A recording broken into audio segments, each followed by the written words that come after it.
Good evening, ladies and gentlemen. We continue with our continuous coverage of the tragic story that has sent shockwaves across the country in a devastating accident near Ahmedabad, Sardar Vallabhbhai Patel International Airport. Air India Flight AI171 Air India 171 crashed just moments after it took off.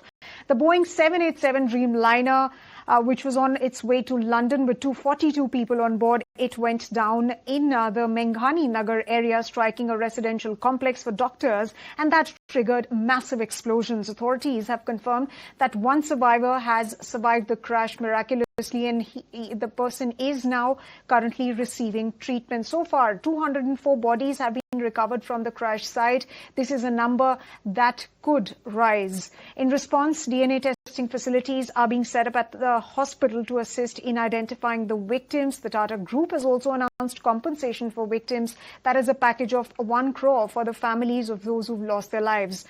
And the company is also committed to covering medical aid expenses and providing comprehensive support to the injured.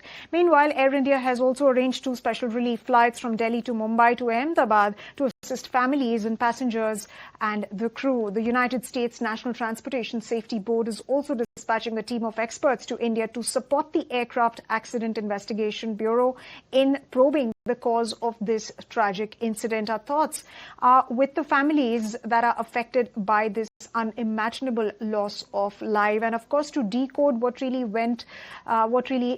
happened as far as that incident is concerned, the tragic crash is concerned. I'm now joined by Captain Minoo Wadia, founder, President, Federation of Indian Pilots. Thank you very much, Mr. Wadia, for joining us here on ET Now. Absolutely horrific incident. Several unusual developments have also come to light.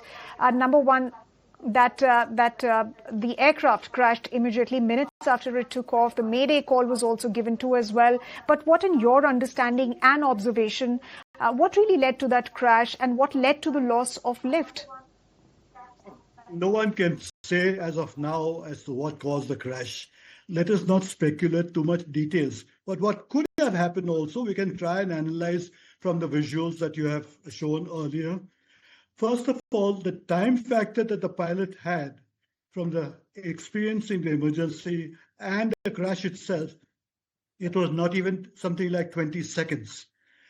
The aircraft took off normally and it climbed to an altitude of about 500 to 600 feet. Maybe before that also, it could be even a few seconds before that, something could have happened. Now, what could have happened? A lot of things. You can expect a flock of birds, or maybe fuel starvation, or maybe something to do with the engines. So anything could have happened. But the very fact that he kept the aircraft straight and his undercarriage was down, I don't think he forgot to raise the undercarriage. During any crash, it is advisable to keep your gear down because that will take the major impact. So he was probably aware of it. And in that very brief period that he had to analyze what has gone wrong, to try and correct the fault also, and he had time to even tell the ATC about a Mayday call, speaks volumes for the pilot's professionalism. So, and also the very fact that he kept the aircraft level, and maybe because of that, if the ground ahead was level ground, probably many more people would have survived the crash. Unfortunately, there were buildings and the whole aircraft caught fire immediately after, as its soon as the impact happened.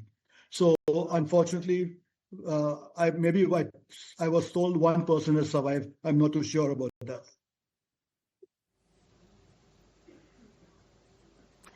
Yes, sir, and that's essentially what we're learning from several reports. Meanwhile, Air India has put out a tweet. I'll go over that tweet and then we'll continue with our conversation and this discussion. Well, Air India states that a special team of caregivers from Air India has arrived in Ahmedabad to provide support to our teams on ground. We're working with local authorities to provide all the necessary assistance and are extending full cooperation to the authorities that are investigating this incident. So, sir, when we talk about investigation and investigating this incident, this is going to be a difficult and a long night ahead. How do you see the investigation progress from here on, given the fact that there's barely anything left of the aircraft? Oh, the very fact that you mentioned about investigation, in India, we have different standards for investigation. So let me clarify that. the Annexure 13 of ICAO, which says very clearly the aim of an investigation is to prevent a recurrence and not to apportion blame. Unfortunately, in India, we've hardly had specialists, accident analysis specialists, who can do the investigation. Unfortunately, all previous crashes that have happened, we've had some High Court judge and some pilot or directors of some company doing the investigation. For a normal, good investigation, you need professionals who are trained in the art of accident analysis, and there are courses for that. Unfortunately, in India, we have not stuck to the ideal investigating procedures.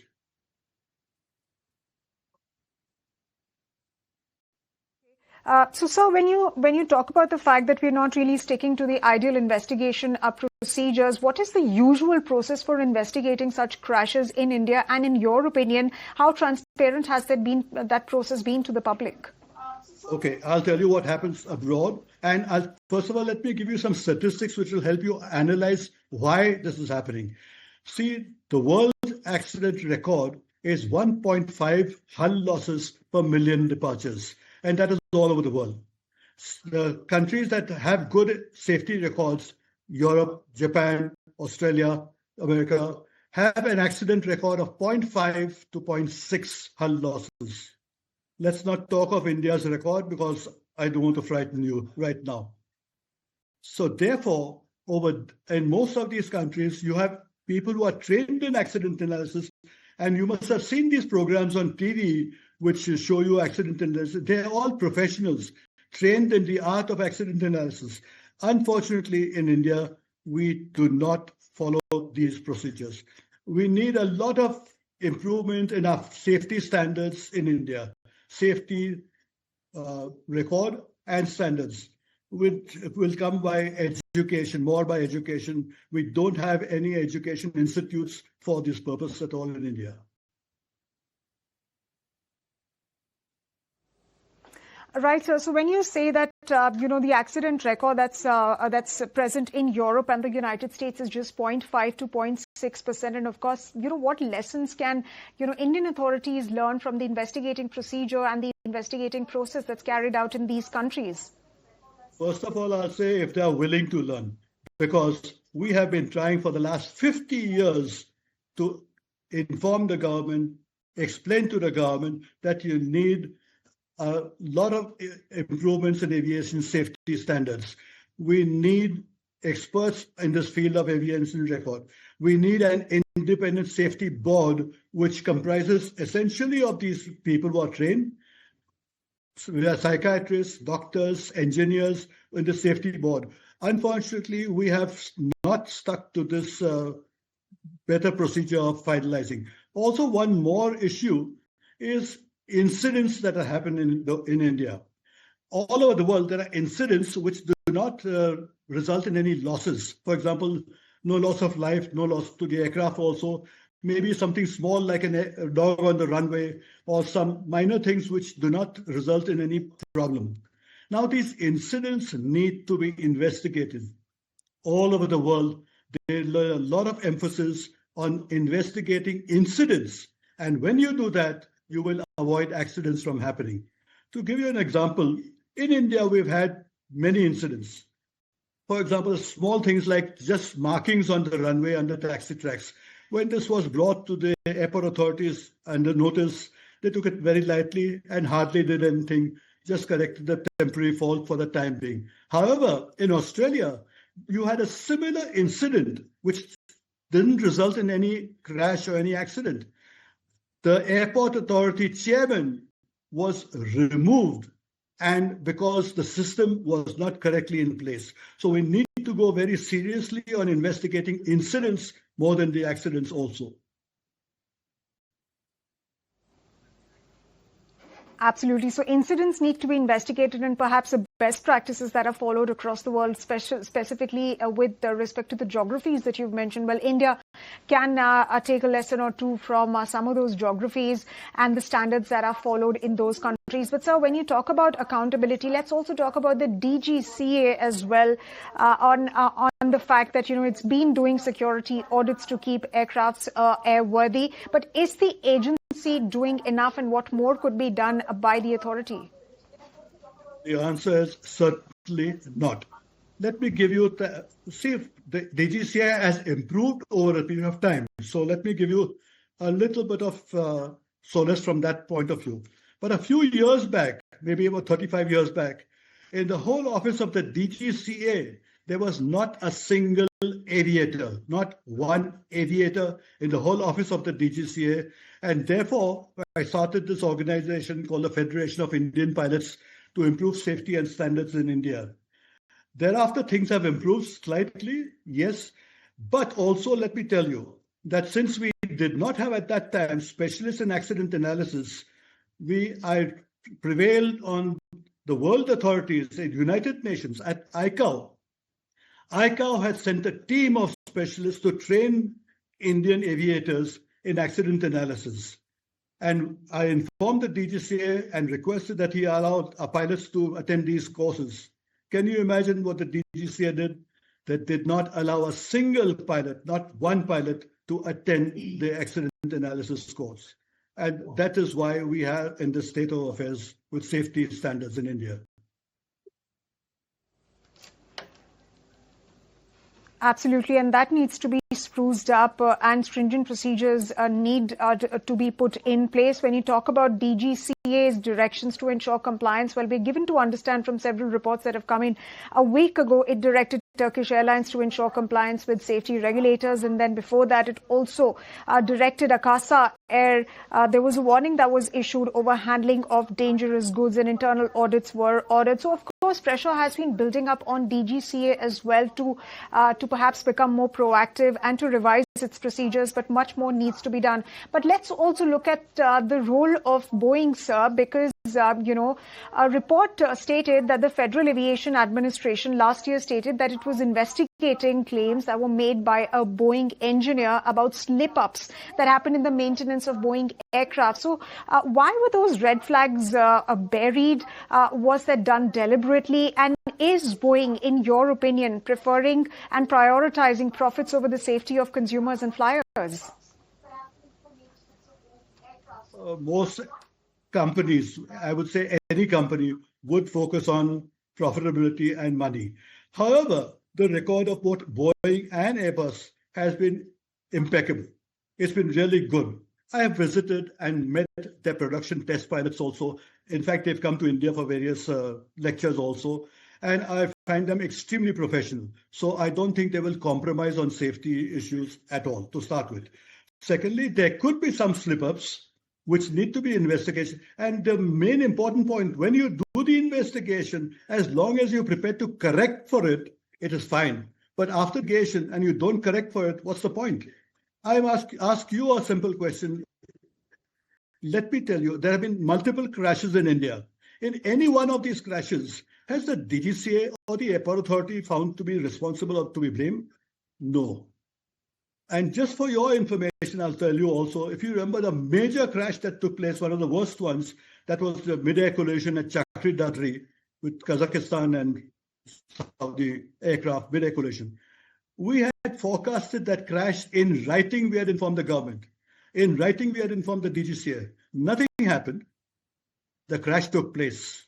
After the crash took place, some minor corrections that were recommended was done.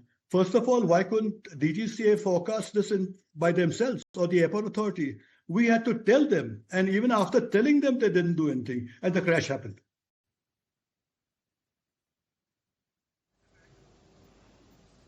Absolutely, sir. And, with respect to investigations, we are learning that a British agency that investigates civil aircraft accidents and serious accidents has said that it will be deploying a multidisciplinary investigating team to India to support the India-led investigation into the plane crash in Ahmedabad. And so when you talk about about, Boeing's past record, we do have some instances wherein Boeing has faced intense scrutiny, after its two fatal crashes that happened in 2018, 2019. Then it was found in 2021 that it reportedly paid a settlement for a fraud case. And of course, there have been very many such instances that we've been talking about through the course of the evening. But when we talk about an accident analysis, and with respect to these incidents, what in your experience and observation, what are some of the most common safety lapses that lead to crashes in modern aircrafts?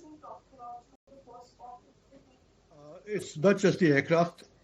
It's there, first of all, for accident analysis. See what happens in India for any accident. Normally, you have a High Court judge who's appointed to investigate. With all due respect, they may be very honest, straightforward people, but they don't understand the nuisance of the problems that face in the aviation industry. Or they might have a pilot who's attached to that industry. That pilot is not a specialist in accident analysis.